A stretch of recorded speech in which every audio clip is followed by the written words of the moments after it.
Good morning. Good morning. It is April 15th. Welcome to my morning. And I thought I'd start as I kind of play with technology. Um, I'm learning how to figure this out and how to do it from my phone versus my computer. But I'll figure that out. Good morning, Mayor, Ohio. Good morning. Where are you at this morning? Where in the world are you?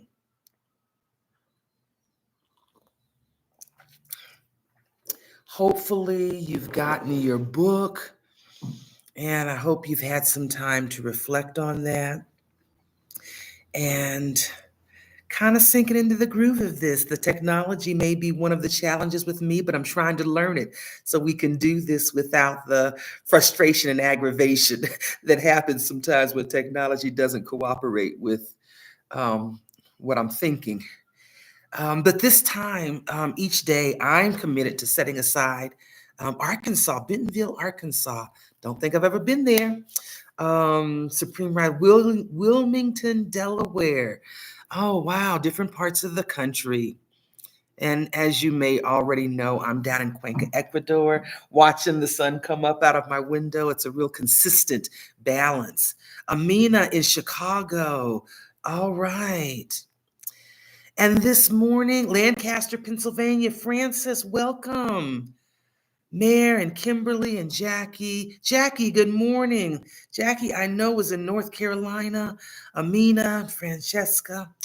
And this morning, and really, let me just give you kind of my feel about this time. I'm encouraging you to place you as a priority this month, 30 days, to say, I'm going to take me and make me a priority and make my healing a priority. And for me, it started some years ago while I was recovering from my knee replacement. And I didn't have a handle on making me a priority. I'm learning to love myself, doing some healing, and then saying, girl, it's you. You're not taking care of you. And I started having a meeting with myself every day because I walked around and I tell myself stuff. It's my mantras. You are your first full-time job. Self, you are your first full-time job. Before you commit to a full-time anything with anybody outside of that, have you committed to make you your full-time job? And you're a full-time assignment. And I started having a literal meeting every morning with myself. I'd get up like I had a job. I was on leave. I had closed down operations in the restaurant. The farm animals had been sent to foster care so that I could go in and do some healing. And while I was doing that healing, some of the emotional layers were also being worked on. And I said, I'm going to make me a priority. And all those spiritual things we hear about, the tithe, the tenth, the best of, I said, I'm going to use those principles. They may not be relevant to me in the same way of my upbringing, but what would be a tenth of my life? 2.5 hours, less than 3 hours a day, was I giving that commitment to myself. And I started doing that in the morning before I would give anything to other people. And so I've chosen that time because I've got the energy to be able to give in this way. And each morning I'm committing to be here, and I'll share a little bit about the teaching and the steps. I'll talk you through a little bit, and there's some videos. There's some really good videos. We just did a new one. Jackie, who's in the chat, thank you she got her book early, and we walked through some of the steps to be able to help with clarity. The goal is that you use these tools. The goal is that you use them to peel back the layers in your life that are hindering you. And so each morning I thought I would come, if I had a little inspiration on my heart, which sometimes I do because my morning time is the time that I'm thinking about things that are important or that fuel me into the day. And so it'll be that time. And then after that, no more than about 30 minutes, maybe 15 or 20. And Jackie's been using the tool. In that video you see, she says, I already started and I'm seeing how this works in my life. And so, and Sherilyn's in on somebody's laptop coming in. Thank you, Sherilyn, for joining us.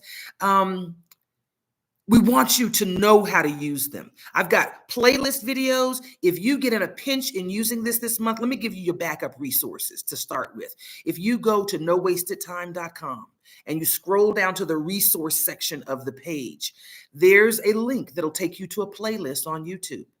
It's a playlist for free training. It'll go through this. If you need to pull up one of the videos and have it coach you through suspended animation, coach you through a particular step that you're working on, they're meant for you to be able to pause and unpause and be able to work through it. These are ways that I can give because I don't want to hoard healing, but I can do it without it taking energy from me in ways that sometimes feels heavy. So if in the midst of this, if you can't drop in for the morning time, if mornings don't work for you, there's a playlist that has those videos in one nice little neat spot, and just go to the website and scroll down till you see that.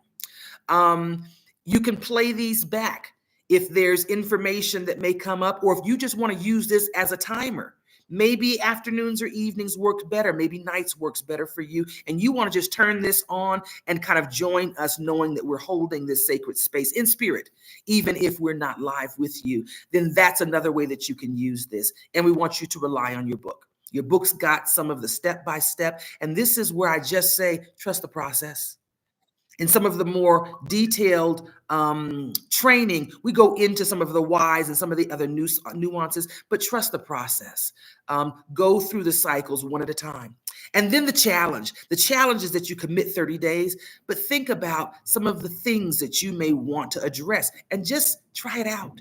See if it helps you get clarity in some of the areas of your life. And so I encourage you, spend some time thinking, meditating on it, praying about it. What are some of the things in your life that still feel painful?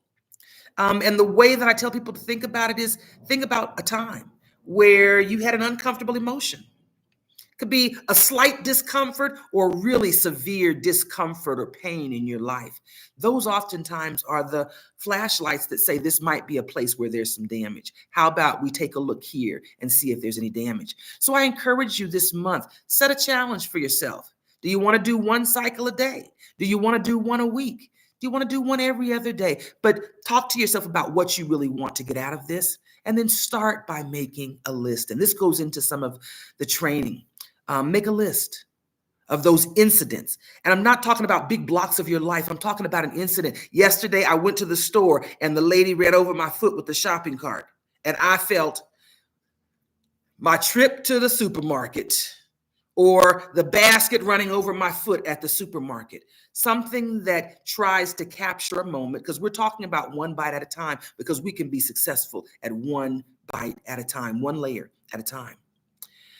For those of you that have the book, let me talk about where we're at in the book. Part 4 is the part we're going to be focusing on. Parts 1, 2, and 3 are really good. They'll give you some foundation about the big picture of what this movement is about, and the our house, our home metaphor, both for the physical and the spiritual aspects of how we heal community. But part 4 is what we're going to be focused on for this next 30 days, because that's actually the steps for doing the work of healing. I know we talk about it. We talk about our needs for it, our wants for it, the needs for other people to have some. But then it's, now let's do the work of actually healing those areas. And that's where I'd really like to focus on for just maybe about 15 minutes today. But before, I thought I'd share some motivation, some inspiration, comes out of my morning time, my time before I can give to you. And I was reflecting, and this period, the period between my youngest daughter and my oldest daughter's birthday. One's a March 10 baby and one's an April 26 baby. And 4 years ago, on my youngest daughter's birthday, the youngest great-granddaughter of my grandmother, my grandmother passed away on my daughter's birthday. We had her memorial, and a week later, my mother passed away. Unsuspected, nobody expected it. And we had her funeral on my older daughter's 25th birthday. My mother would have been 75. And as I was reflecting on going into this healing chapter with you, I thought that was really the mark of the end of a chapter, the end of an era, a big era of my life. And I wrote a piece on the morning of my mother's funeral, my daughter's birthday, with tears, and I had been wrestling with that, those March babies. And we have one of those families, got challenges, got issues, and my brother was responsible for the funeral arrangements. And even though I wasn't in charge, I wanted to be prepared in love, if given the opportunity to speak. Because of family stuff, I wasn't. Those words still were a message for me. And I thought, I'm going to start with that because that really talks about what healing has done for me. What's in it for me? I don't do stuff sometimes. It's got to feel good or fit my vision or my mission. I'm not just kind of all over in flailing kind of randomness. I'm real intentional about my life, and I'm getting a whole lot more intentional because my breath is the life currency. It's important to me. I want to get value out of the things I'm spending my time doing. And a lot of that value is I want to feel good. I want to feel love, and I want to share it. And so I thought I'd start with talking about the end of the chapter and the beginning of the new era, and then go into just a few minutes of sharing about the tools, and then it'll be quiet. It's going to be quiet so that if this is time that you've set aside to do your journaling, to get started, then this space will be here. If during that time, the reason that I'll stay live is so that if you have questions, and need clarity, am I doing this correctly? You can just put a message in there and I'll give those tidbits of advisement that I can. And so I'm sharing with you, and I hope it will encourage you or bless you in some way. And this piece is called An Unsolicited Eulogy. Throughout the process of grieving for first my grandmother and soon thereafter my mother, one of the songs I played over and over was Denise Williams. It was her and some other singers singing Black Butterfly. The one phrase that stuck out to me was, "Tell your sons and daughters what the struggle brings." Freedom is what the struggle brings. I'm part of a family like many others, and we got issues. In a recent conversation with one of my family members, the conversation went something like this. My family member said, but I never thought our family would be like this, like those families. Me, I said, which families? And he said, like those families on TV. And I said, like reality TV. And he said, yeah, we are them. And I said, yep, they are us. So is usually when you start a story that really is the middle of a much bigger episode, but you've got to start somewhere. And so is usually that start. So I prepared to speak at my mother's funeral, but I was not given the opportunity to speak at her funeral. The words are worth sharing as a reminder more to me than anyone else of what my struggle has brought for me. The freedom to choose love. If I were standing at my mother's funeral in California, overlooking her closed casket and the beautiful flowers draped over its cover, I would say, when I received the call of my mother's death, it was a closing of an era in my life of being parented by the mother and father that I was given. Not the orphan in a traditional sense, but the closing of that generation in my human experience. What's left? As in death, the impact lingers. My mother, as a donor, will live on in other ways in the physical. The lessons learned and gleaned will also live on in me. We hear about the story of the dash, the space we occupy between birth and death, but more pronounced for me are the final lessons left me by both parents. They are more pronounced as they now sit as bookends to my life of being parented. I want to take a moment to share a highlight of what that means to me, as they are lessons on how to live. The parting lessons from my father were hard, but often they felt good. He taught me, if I wake up, it's on purpose. Figure out why. 2, live life fully today in real time, literally. 3, be at peace with God. 4, do my part to be at peace with everyone, with the reminder you can't choose for them to be at peace with me, but still do my part to be at peace. 5, If I wake up tomorrow, I will do it again. And 6, if I don't wake up tomorrow, I will have completed my mission with no regrets. These are powerful lessons that I got to learn in the midst of a fabulous plane ride on a Learjet and a motorcycle rides. My father completed his assignment as my father, and then he was out. I needed those lessons to go through the next chapter, the next 14 years, up to my mother's death. My mother also left me with a parting lesson to enter my next chapter. This lesson made my father's lessons much harder to live. My mother and I had a strained relationship. That's the nice way of saying in public what is funeral taboo of. My mother was not perfect and neither am I, and our relationship was painful more often than pleasurable. But those relationships that we all have somewhere in our lives are equally important and just as valuable. My mother helped me to make sure that I had learned a recent lesson in love and freedom. What lesson, you may wonder? Simply put, real freedom and freedom that I strive to achieve is the freedom to love, to choose love. Not just the love we give when it feels good, but love without defenses up to those who have hurt us and who will likely hurt us again. After the recent passing of my grandmother, I was here in California after it being a long time, years since I had been here. I had the opportunity to come back and see my mother with my defenses up, prepared to protect myself, and then I was faced with a choice. I could choose to use all the tools in the arsenal toolbox of my ego. Tools over the years living in a traumatizing world that I had sharpened. Instead, against my ego's better judgment, I came, having decided that those were tools I didn't want to transport there from the life I had created in South Carolina.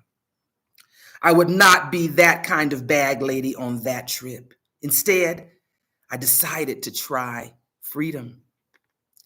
It was much heavier than the other tools in my toolbox. I believe it, but can I live it? Especially when it's hard. Knowing our encounter might hurt, can I come in love without judgment or defense?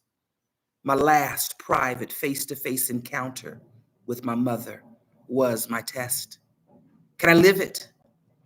It's not about judgment, Mom. It's about freedom, freedom to love. I had a conversation 2 days later with a dear friend who said, be grateful. Be grateful you could see your mother and know you chose love when you could have chosen otherwise. That's the freedom you were talking about. He said, you never know if it will be your last opportunity. And a week after that conversation, the soul-to-soul talk with my mother, she was dead. That was, in fact, the last opportunity, and for that, I'm grateful. Her last job as my mother was to be the proctor for my last parenting exam. It was the comprehensive exam for my life's master class. Can you put these lessons together and live them? Well, let me see. I woke up that day. Check. It was on purpose. Check. Figure out why. To have a heart talk with my mom. Check. Do what you can to be at peace with your mom. Check. Do it in love with your defenses down. Check. My mother had to be exactly who she was to fulfill her role as my mother. When I set aside the knowledge of good and evil, right or wrong, she simply was. She was my mother. She was Sable Dean Howard Hughes, and she played her role to the end. God and the universe gave me these parents and these lessons for the role I play in the world and into this next chapter. What was her role in your life? Our ultimate freedom and hopefully the quest of your spiritual and healing journey is to mature and to heal so that no matter how others interact with us, we choose love. For people of faith, especially of the Christian tradition my mother embraced, You are offered the gift of freedom and liberty. Hear me today.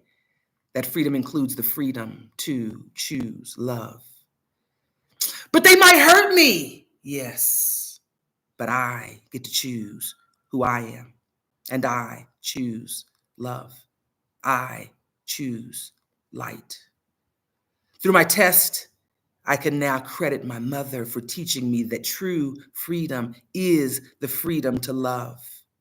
I hope she tasted that freedom even in her final days. And if she didn't, I'm sure that after April 8th, her passing, whether it happened in that instant or if it is the next thing she will know, according to her faith beliefs, she too now has complete freedom.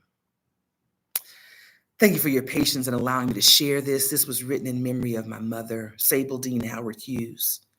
She was born on May 9th, 1945, and she passed away on April 8th of 2021. And that really is what this is about. Choosing who you are. Looking in the mirror and seeing if you are the reflection of love. And if you are in control of being loved no matter what's going on around you. And that is the work, and that work is spiritual work. Thank you for letting me share that piece. Let's get into doing the work. Let's talk first about the definition for trauma using this system. Very simply, trauma is anything that happens that conflicts with your values. Values are the expectations. Values are the shoulds, what should have happened. These are what I expected to happen. But values are also the things that we hold dear. I'm an intentional part of creation. And if I woke up today, I'm here and alive in this space and in this body. And because I woke up, there's worthiness to my day. I'm alive on purpose. That's a value. I don't get to decide what your values are, but if any of your values is conflicted, trauma happens. That is the ground zero of trauma. To learn more about that, chapter 16 talks about this in detail, but that's enough to really get us started. And then today I want to focus on steps 1 and steps 2. If you have the printed book, the back has the yapas. There's a bonus journal that lets you record 30 cycles in there. If you have the digital book, you've got the pages you can print out. And for everyone that signed up, I've emailed you the pages. And you can print those out and put them in a binder.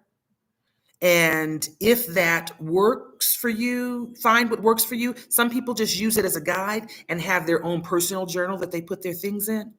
This kind of helps you keep the steps organized because some of the information you'll use in future steps.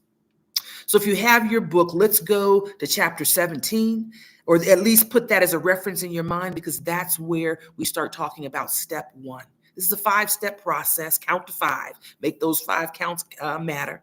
Step 1 talks about the facts. Sometimes this is challenging.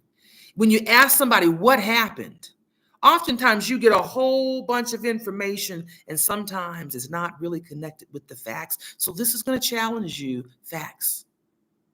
The facts include where you were, when this was, who were the people that were there. But we want to deal with what's happening, usually one relationship at a time.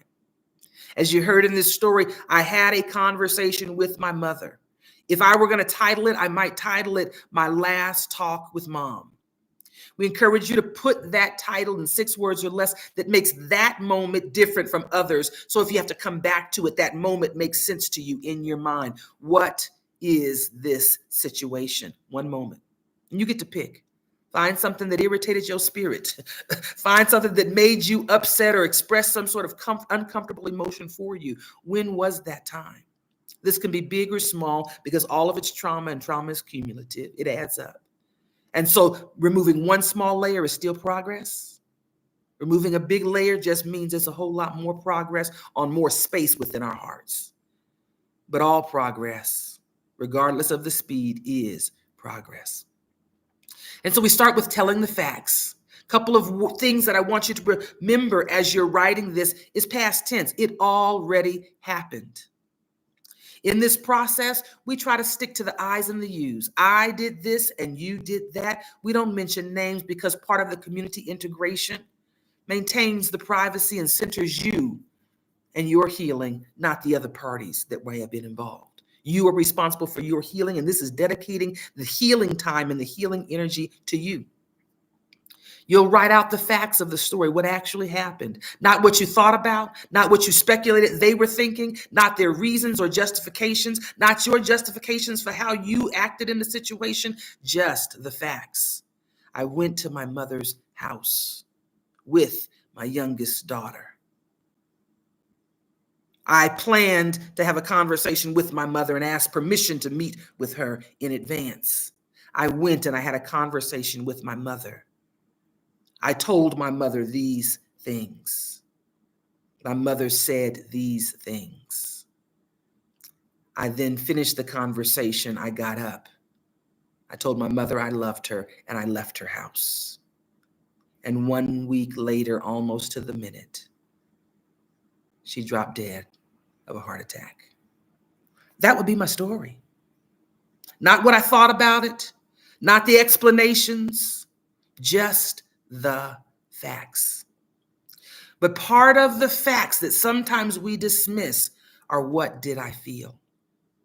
This is the point where I'll interject. Part of this is challenging, figuring out what you felt, because this is like taking a ball of yarn and then it's all tangled up and I'm trying to sort it out and unweave it because I'm trying to get the facts on the table before I start processing, because oftentimes when I've been triggered,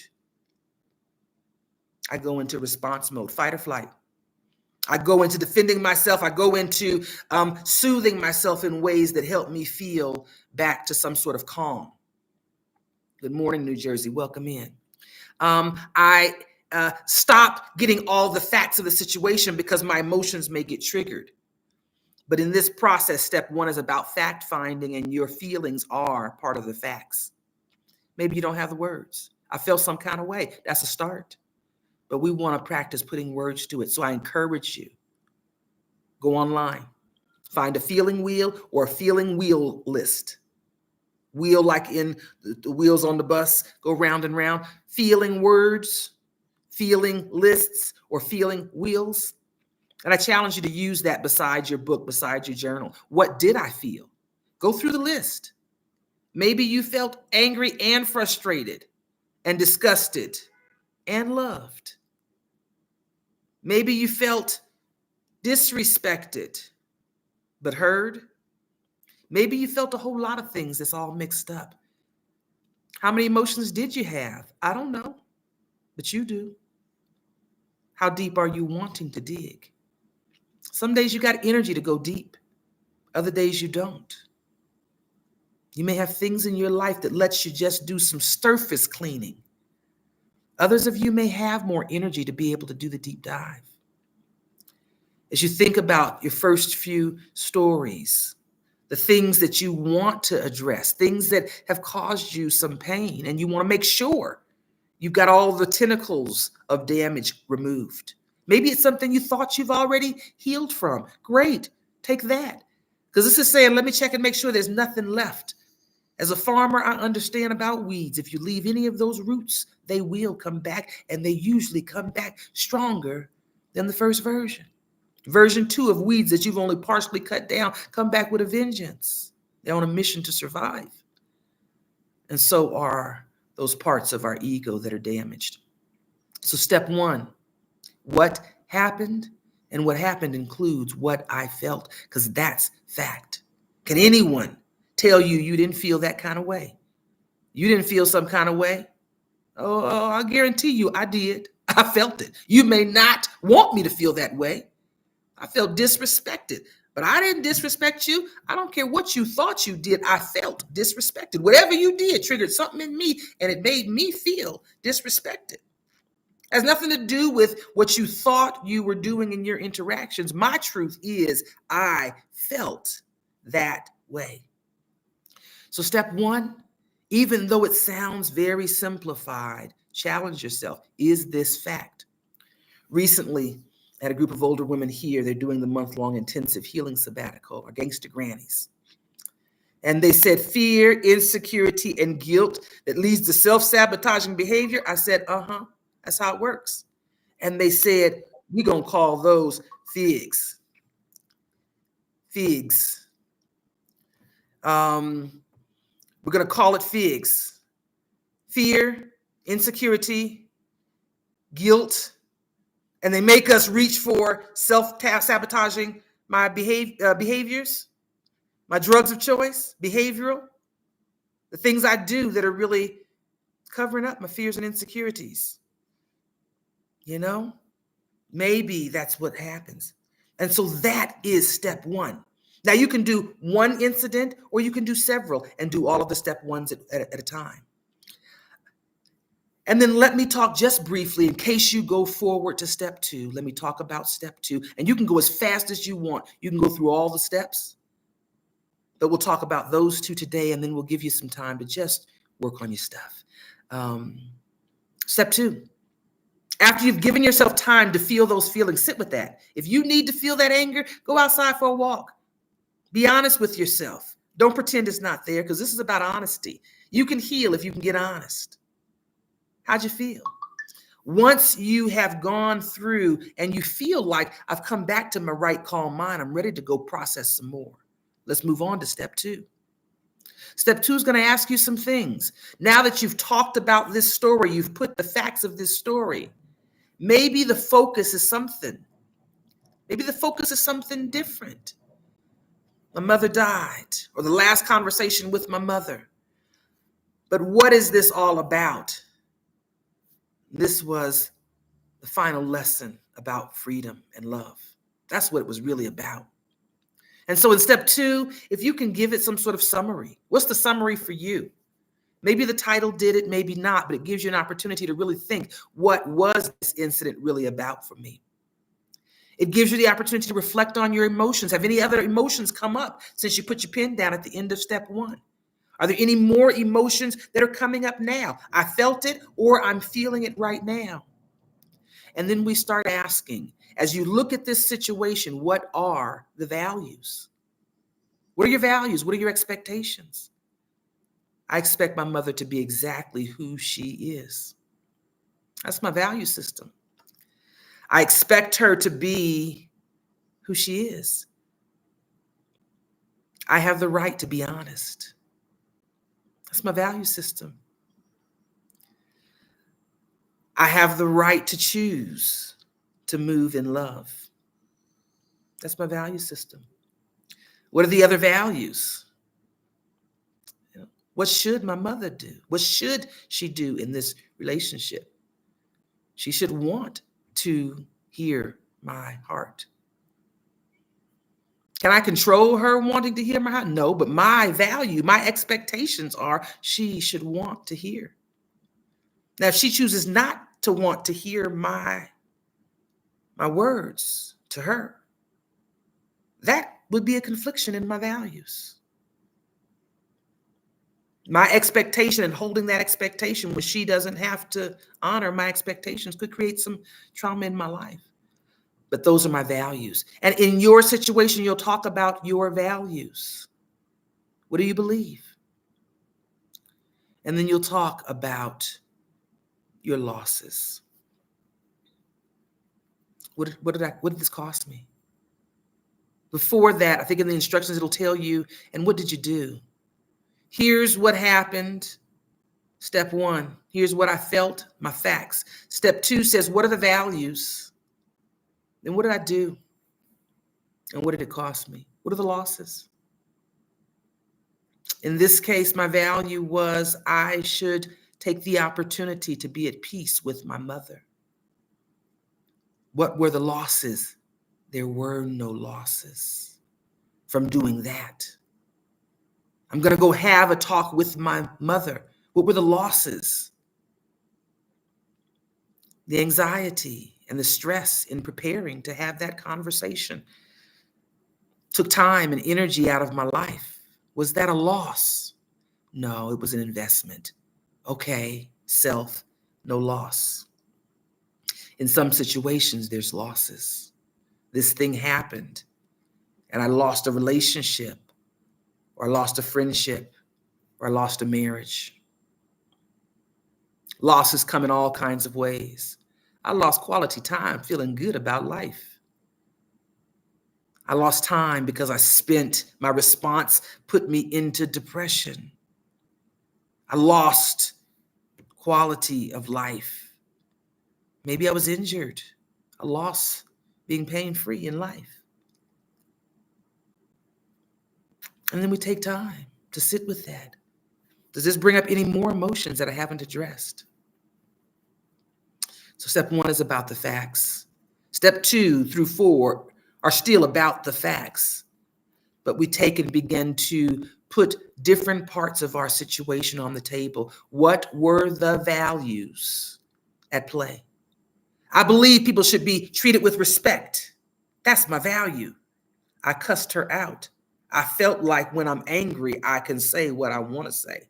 Ooh, Lorana, both of those played out in this scenario. You do believe that people should be treated with respect. You treated someone with disrespect and cussed them out. Both of those happened. I felt entitled to say my piece. I should be able to say whatever I want to say. Both of those were values that I lived out in that situation. You would list both. You list all of those, even if they're conflicting with each other. And that's step 2. It's an abbreviated form. I encourage you to read the chapters. So step 1 is chapter 17. Step 2 is chapter 18. I encourage you to start there. And with that, I'm going to stop and give us space and time to just be in community and to devote that time. If you'd like to continue and stay on, do so. If you need to leave, we wish you well into the day. Make some time and commitment today, and we'll be here tomorrow. If you set your notifications on my channel, you'll see as I put up each days, you can go there and notify you. But if you set up and do the bell thing, it'll tell you when these lives come on. And so each day you'll get the reminder. If you check the box that you wanted an email calendar list, you should have received that, and it should be on your calendar now every morning. If you didn't and you want to, just send me an email, lorana@nowastedtime.com, and I'll add you to the calendar so it shows up in your calendar as an appointment. Consider it an appointment with yourself. Whenever you make time, schedule it, make it a priority, as important, if not more, than the other priorities we fit in our life. And with that, I'm gonna thank you for giving us this time and space and trusting this space to be valuable to you and for coming together and healing together. Any questions before we go on silent mode? Welcome to everyone. I saw Tracy that came in and anyone else that may have come in after the greeting. Welcome. And any questions? If at any point during this time that the live feed is up, you have questions, please feel free to come in and go into the chat and ask the questions. Thank you for joining, and I look forward to this journey with you. Have a great day.